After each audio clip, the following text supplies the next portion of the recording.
Gold trusted gold buyers మీరు తాకట్టు పెట్టిన బంగారాన్ని విడిపించి ఈ రోజు ఉన్న మార్కెట్ ధరకు కొనబడను.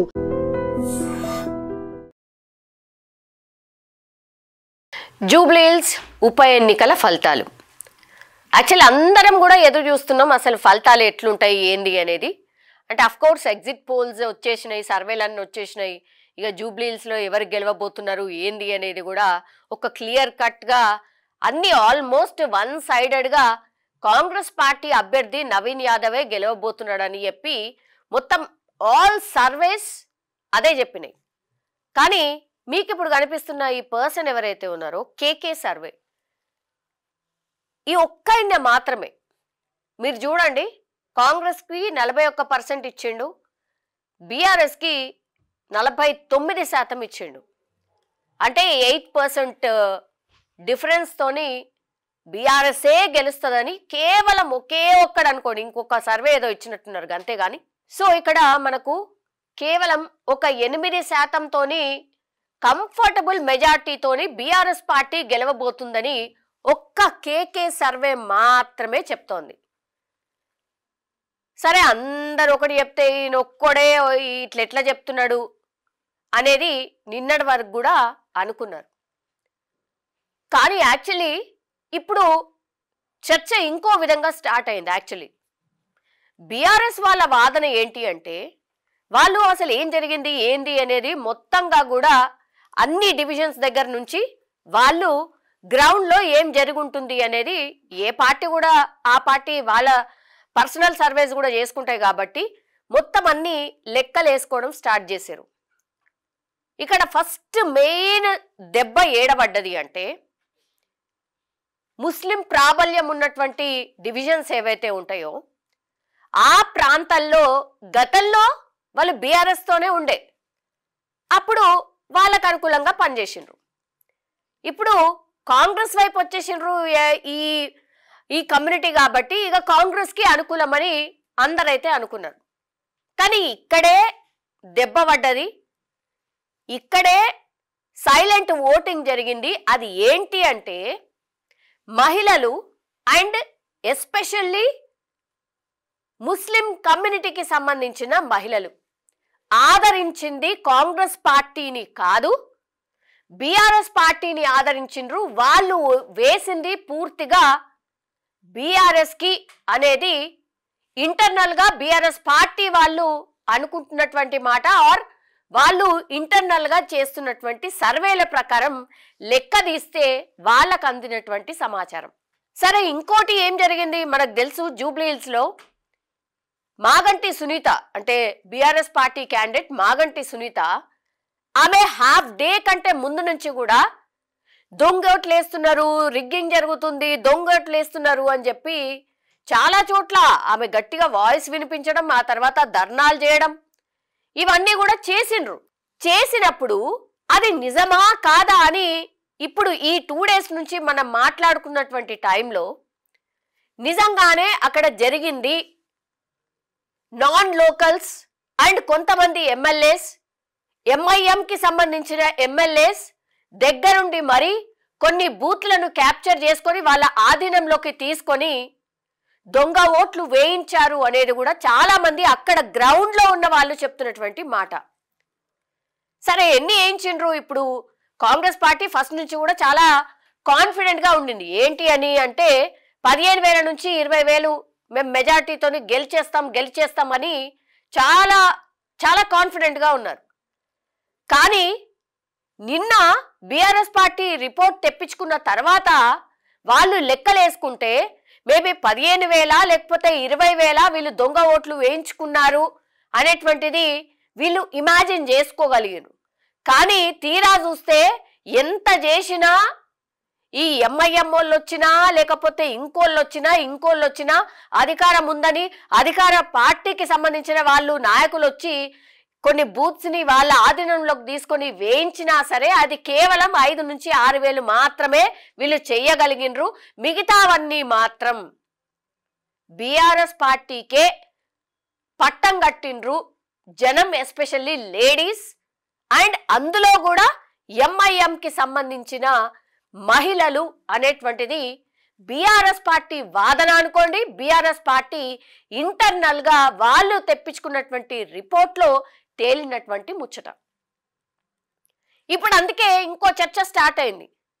ఇప్పుడు ఈయనది సర్వే కరెక్ట్ అవుతుందా కాదా అనేది తర్వాత, కానీ ఇప్పుడు ఫ్రెండ్షిప్ ఎప్పుడైనా ఎటన్నా మారచ్చు అనేది క్లియర్ కట్ గా ఒక ఎన్నిక రాగానే అర్థమైపోయింది.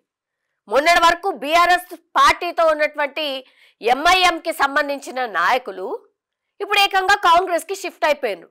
నాయకులు మాత్రమే షిఫ్ట్ అయినరు, ఓటర్లు కాదు అనేటువంటిది కూడా ఒక పెద్ద ఎత్తున చర్చ అయితే నడుస్తుంది. జనరల్లీ అయితే ఎంఐఎం పార్టీ ఏదైనా చెప్తే, ఎంఐఎం పార్టీ ఈ పార్టీకి వెళ్ళి ఓటేయండి అని చెప్తే వాళ్ళు కళ్ళు మూసుకొని గంపా గుత్తగా వచ్చి ఆ పార్టీకి ఓటు వేసి వెళ్ళిపోదురు అనేది గతంలో ఉన్నటువంటి చర్చ. ఇప్పుడు ఆ సినిమా లేదు, ఇప్పుడు అంత సీన్ లేదు అనేది కూడా ఇప్పుడు క్లియర్ కట్ గా మనకు అర్థమవుతుంది. ఈ మాట కూడా నేను ఎందుకు అంటున్నా అంటే, నిజంగా మీకు ఎంఐఎం ఒకవేళ ప్రాబల్యం ఉండింది అని అనుకుని ఉంటే నాన్ లోకల్ ఆర్ ఎంఐఎం కి సంబంధించిన ఓటర్స్ ఆర్ ఎంఐఎం ప్రాబల్యం చూపించేటటువంటి ప్రాంతాల్లోనే బూత్లనే ఆధీనంలోకి తీసుకొని అక్కడ దొంగ ఓట్లు ఏపించాల్సిన అవసరం కానీ కర్మ కానీ ఎందుకు వస్తుంది? నిజంగా ఒకవేళ ఆ కమ్యూనిటీ మీ మాట వింటుంది అనుకుంటే, మీరు చెప్పిన పార్టీకే ఓటేస్తుంది అని అనుకుంటే, ఈ బూత్లను స్వాధీనం చేసుకొని ఓటింగ్ చేయాల్సిన అవసరం ఎందుకు వస్తుంది? సో ఎంఐఎం పార్టీ వాళ్లకు కూడా నమ్మకం లేదు, ఏది వాళ్ళ కమ్యూనిటీ వాళ్ళు వాళ్ళ చెప్పిన పార్టీకి ఓటేస్తారు అని. సో ఇక్కడ అర్థం చేసుకోవాల్సింది ఏ పార్టీ ఈడ ఓ బీఆర్ఎస్ పార్టీ అద్భుతమనో లేకపోతే కాంగ్రెస్ పార్టీ మహా అద్భుతమనో నేను చెప్పట్లే. ఇక్కడ ఎంఐఎం పార్టీ లీడర్స్ ఎవరైతే ఉన్నారో ఆ లీడర్స్ పైన ఎవరైతే అధికారంలో ఉంటారో ఆ లీడర్స్ మాత్రమే వాళ్ళతో అటాచ్ అయి ఉన్నారు, కింద జనం కాదు. కింద జనాలు అటాచ్ అయి ఉంటే మరి బూత్లలో ఎవరో నాన్ లోకల్ కి సంబంధించిన నాయకులు వచ్చి ఎట్లా దొంగ ఓట్లు ఎట్లా వేయిస్తారు? అవి తెలిసి కూడా కళ్ళు మూసుకొని చూడాల్సిన సిచ్యువేషన్ అధికారులకు తెచ్చిండ్రు అని అంటే ఇది ఒక ఫేర్ అండ్ ఏమంటారు పారదర్శకంగా జరిగినటువంటి ఎన్నిక ఎట్లయితుంది? ఇక్కడ ఎవరు విన్ అయినా సరే పెద్ద అది విన్ కానట్టే లెక్క. నిజం చెప్పాలంటే ఇప్పుడు ఎవరు విన్ అయినా, అటు బీఆర్ఎస్ అనుకోండి లేదంటే కాంగ్రెస్ అనుకోండి. ఇప్పుడు మాగంటి సునీత అంత గట్టిగా ఆమె అంత గట్టిగా వాయిస్ వినిపిస్తుంది, దొంగ ఓట్లు పడుతున్నాయి, అధికారులందరూ వాళ్ళకే సపోర్ట్ చేస్తున్నారు, చూసి చూడనట్టు వదిలేస్తున్నారు అని ఓ నెత్తి నోరు మొత్తుకున్నది. ఆల్మోస్ట్ 12:30 1 o'clock నుంచి కూడా ఆమె హాఫ్ ఆఫ్ ద టైం మొత్తం ఈ ధర్నాలు ప్రెస్ మీట్లు ఇవన్నీ చేయడానికే సరిపోయింది ఆమెకి. ఇది కూడా బీఆర్ఎస్ పార్టీ క్యాడర్ ని కొంత డిమారలైజ్ చేసింది అనేది ఒక చర్చ ఉంది. లేదు మొత్తం గ్రౌండ్ లో రిపోర్ట్ అంతా తెప్పించుకున్న తర్వాత బీఆర్ఎస్ పార్టీయే విన్ కాబోతోంది. సైలెంట్ ఓటింగ్ పూర్తిగా మహిళలు ఎవరైతే సైలెంట్ గా ఓటింగ్ వేశారో వాళ్ళందరూ కూడా బీఆర్ఎస్ పార్టీకే ఓటు వేశారు అనేది కూడా పెద్ద ఎత్తున చర్చ అయితే నడుస్తోంది. బీహార్ కి సంబంధించిన ఎగ్జిట్ పోల్స్ కూడా వచ్చాయి. అందులో కూడా మీరు చూడండి పూర్తిగా ఎన్డీఏకే దక్కబోతోంది, ఎన్డీఏదే మళ్ళా అధికారం అని మొన్నటి వరకు వచ్చింది. ఈ 2 days నుంచి చూడండి, లేదు కింద గ్రౌండ్ లో లెక్కలన్నీ తెప్పించుకున్న తర్వాత వాళ్ళు చెప్తున్నటువంటి మాట ఆర్ సర్వేస్ కొన్ని చెప్తున్నటువంటి మాట అవన్నీ కూడా బోగస్ సర్వేస్, ఎగ్జిట్ పోల్స్ అన్ని కూడా వేస్ట్. అసలు రిజల్ట్ ఇదే, మహాగఠబంధనే ఈసారి ఫామ్ చేయబోతోంది, ఓటింగ్ శాతం చాలా భయంకరంగా నమోదైంది బీహార్లో అనేది ఇంకో చర్చ స్టార్ట్ అయింది. బీహార్లోనే కాదు ఇక్కడ కూడా అదే జరగబోతోందా అనే చర్చ కూడా ఇక్కడ కూడా స్టార్ట్ అయింది. సో ఇప్పుడు కేకే సర్వేనే మన నిజం కాబోతోందా, మిగతా సర్వేలన్నీ వేస్టా అనే చర్చ కూడా ఇప్పుడు మొదలైంది. బీఆర్ఎస్ చెప్తున్న వాదనే కాదు, గ్రౌండ్ లో కొంతమంది మాట్లాడుతున్న మాట కూడా అదే.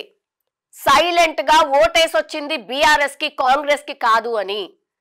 కొన్ని బూత్లను క్యాప్చర్ చేసుకొని మరి వీళ్ళు ఆ పార్టీకి ఓటు వేయించుకున్నా అవి ఎంతో డిఫరెన్స్ చేస్తాయని అనుకున్నారు, కానీ అంత లెవెల్లో పడలేదు. కేవలం 5-6 వేలు మాత్రమే వేసుకోగలిగినరు.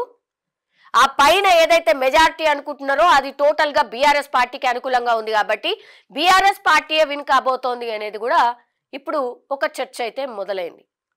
జస్ట్ ఇంకో 12 గంటలు ఆగితే ఆ రిజల్టే మన ముందుకు రాబోతోంది. రేపు ఈ టైం వరకల్లా ఎవరు ఏంటి అనేది కూడా ఒక క్లియర్ పిక్చర్ అయితే రాబోతోంది. కానీ గ్రౌండ్ లో మాత్రం ఇప్పుడు బీఆర్ఎస్ పార్టీయే విన్ కాబోతోందా అనే చర్చ మాత్రం మొదలైంది. ఒకవేళ ఇవే తప్పైన ఎగ్జిట్ పోల్స్ ఏవైతే ఇస్తున్నాయో ఈ మధ్యకాలంలో అసలు పైసలు తీసుకొని ఏ పార్టీ కంటే ఆ పార్టీకి ఇచ్చేస్తున్నారు అనేది పెద్ద ఎత్తున చర్చ. మరి అదే జరిగిందా? ఇప్పుడు కేకే చెప్పినటువంటి మాట నిజం కాబోతే నెక్స్ట్ టైం ఈయన ఎప్పుడైనా సర్వేలు ఇచ్చిందనుకోండి, అప్పుడు ఒక పార్టీ తరఫున ఈయన పైసలు తీసుకొని చెప్తున్నటువంటి లెక్క అవుతుంది. మిగతా అన్నేమో కాంగ్రెస్ అంటున్నాయి, ఒక్క కేకే మాత్రమే బీఆర్ఎస్ అంటోంది. బీఆర్ఎస్ఏ విన్ అయితే మాత్రం కేకే చేస్తున్నటువంటి సర్వే నెంబర్ 1 అని నమ్మొచ్చు. మిగతా అన్ని మాత్రం ఇంకా అంతే, అవన్నీ కూడా బోగస్ సర్వేస్ అని నమ్మే పరిస్థితి ఉంటుంది. చూడాలి మరి నిజంగానే సర్ప్రైజింగ్ రిజల్ట్ ఉంటుందా, నిజంగానే సైలెంట్ ఓటింగ్ జరిగిందా జూబ్లీ హిల్స్ లో అనేది రేపు ఈ టైం వరకల్లా మనకైతే తెలిసే అవకాశం అయితే కనిపిస్తోంది. నిజంగా ప్రస్తుతం ఉన్నటువంటి సమాజం దేనికి ప్రయారిటీ ఇస్తుంది? ఆర్థిక సంబంధాల చుట్టూ మాత్రమే తిరుగుతుంది. మళ్ళీ ఎన్నికలంగానే చాలా విరక్తి కలుగుతాను.